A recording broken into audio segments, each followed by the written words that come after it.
আসসালামু আলাইকুম। আজকে আমরা নামাজ ও রোজা নিয়ে কিছু আলোচনা করব। আমরা সবাই জানি নামাজ ও রোজা একটি ফরজ ইবাদত, আর ইবাদত মানে দাসত্ব। জীবনের প্রতিটি ক্ষেত্রে আল্লাহর আদেশ ও নির্দেশে প্রশ্নাতীত অনুগত করে ইবাদত। আর অনুগত হতে হবে রাসূল সাল্লাল্লাহু আলাইহি ওয়াসাল্লামের কথা ও কাজের অনুকরণে। কিন্তু আজকে আমরা আল্লাহ ও তার রাসূলের কোনো আদেশ নির্দেশের প্রতি কর্ণপাত না করে নিজেদের ইচ্ছা মতো নামাজ রোজার আনুষ্ঠানিকতা পালন করে যাচ্ছি। ফলে নামাজ আমাদেরকে অন্যায় কাজ থেকে বিরত রাখতে পারছে না, রোজা আমাদেরকে মুত্তাকি হিসেবে গড়ে তুলতে ব্যর্থ হচ্ছে। আমরা মুসলমানগণ এদিকে নামাজ রোজা পালন করছি, অপরদিকে সুদ, ঘুষ, জেনা, ব্যভিচার, মদ, জুয়া, মিথ্যাচার, গীবত, পরনিন্দা, চগলখড়ি, মারামারি, গালাগালি, ধোঁকাবাজি, প্রতারণা, হারাম কাজ নির্দ্বিধায় চালিয়ে যাচ্ছি। নামাজ রোজা আমাদেরকে এই জাতীয় হারাম কাজসমূহ থেকে রক্ষা করতে পারছে না। ইবাদত অনুষ্ঠানের মাধ্যমে আমাদের হৃদয়ে আল্লাহর ভয় ও রাসূল সাল্লাল্লাহু আলাইহি সাল্লামের প্রতি মহব্বত তৈরি হচ্ছে না। অথচ আল্লাহ তাআলা বলেছেন, নামাজ কায়েম করো, নিশ্চয়ই নামাজ অন্যায় ও অশ্লীল কাজ হতে বারণ করে। সূরা আনকাবুত আয়াত ৪৫। পূর্ববর্তীদের মতো তোমাদের ওপর রোজাকে ফরজ করে দেওয়া হয়েছে যাতে তোমরা মুত্তাকি হতে পারো।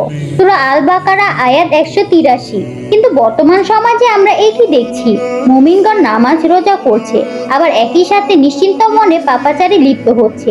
তাহলে কি আল্লাহর বাণী মিথ্যা? যদি তাই না হয় তাহলে ধরে নিতে হবে আমাদের ইবাদত হচ্ছে না, কিংবা আমাদের ঈমান ও আমল আমাদের জীবনে কোনো রকম প্রভাব ফেলছে না। এর পিছনে অবশ্যই কারণ রয়েছে এবং সেই কারণ আমাদেরকে খুঁজে বের করতে হবে। নামাজ রোজা উত্তম আমল, কিন্তু এর কোনো সুফল আমরা পাচ্ছি না। আল্লাহ তাআলা বলেছেন, নিশ্চয়ই আল্লাহ মুমিনদের পুরস্কার নষ্ট করবেন না। অথচ আমাদের জানা মতে আমরা ভালো কাজ করে যাচ্ছি, কিন্তু এর প্রভাব আমাদের জীবনে নেই।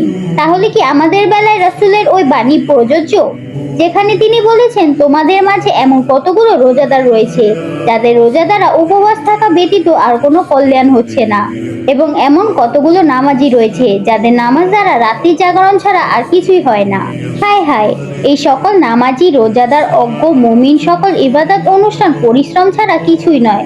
অর্থাৎ অনেকে নামাজ পড়বে, রোজা রাখবে, কিন্তু এই নামাজ রোজা পরকালে তাকে জাহান্নামের আগুন থেকে রক্ষা করতে পারবে না, কারণ তাদের নামাজ রোজা আল্লাহর কাছে গৃহীত হয় না। যে ব্যক্তি স্বেচ্ছায় হারাম কাজে লিপ্ত হয় সে মূলত আল্লাহর সাথে কুফরি করে, আর যে ব্যক্তি আল্লাহর সাথে কুফরি করে তার নামাজ রোজার কোনো গুরুত্ব আল্লাহর কাছে নেই।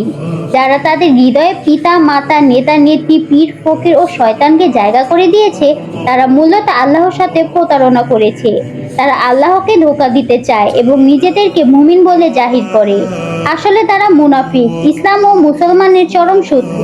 যে ব্যক্তি আতর, গোলাপ, চন্দন মেখে চোখে সুরমা লাগিয়ে মসজিদে গিয়ে প্রথম সারিতে নামাজ পড়েন, আপাত দৃষ্টিতে তাকে খাঁটি মুসলমান মনে হয়, কিন্তু মসজিদের বাইরে এসে সে যখন বলে ১৪০০ বছর পুরনো ইসলামের কথায় নারীরা ঘরের কোণে বসে থাকতে পারে না, নারীদেরকে ঘরের বাইরে এসে পুরুষদের সাথে কাঁধে কাঁধ মিলিয়ে কাজ করতে হবে, ইসলাম মসজিদে থাকবে, দৈনন্দিন জীবনে ইসলামকে টেনে এনে অপবিত্র করা চলবে না, ইসলামী আইন চালু হলে চোরের হাত কেটে দিতে হবে, এটা নিষ্ঠুর কাজ, এ আইন আধুনিক যুগে চলতে পারে না, জ্ঞান বিজ্ঞানের যুগে ধর্মীয় কল্পকাহিনীতে বিশ্বাস করা বোকামি, ধর্মীয় শিক্ষা মানুষকে সন্ত্রাসী বানায়। কাজে ধর্মভিত্তিক পুরাতন মূল্যতান্ত্রিক শিক্ষার বদলে বর্তমান সভ্যতার সাথে খাপ খায় এমন শিক্ষা ব্যবস্থা চালু করতে হবে। তার এই ভাষণ আল্লাহর বিরুদ্ধে যুদ্ধ ঘোষণা শামিল, অথচ এই ঘোষণা ফাঁকি হয়তো আবার মসজিদে গিয়ে সে নামাজ আদায় করে নেবে। এইরূপ নামাজি ব্যাপারে আল্লাহ তাআলা বলেন, এই সকল নামাজি ধ্বংস হোক যারা তাদের নামাজ সম্পর্কে উদাসীন এবং যারা লোক দেখানোর জন্য নামাজ পড়ে। সূরা মাউন আয়াত ৪। মহান আল্লাহ অন্যত্র বলেন, আর যে ব্যক্তি তার প্রতিপালকের সাথে সাক্ষাৎ করতে চায় সে যেন সৎ কাজ করে এবং তার প্রভু দাসত্বে যেন কাউকে শরীক না করে। সূরা কাহাফ আয়াত ১১০। একানিষ্ঠভাবে আল্লাহ দাসত্ব করতে হবে। যে ব্যক্তি কোরআন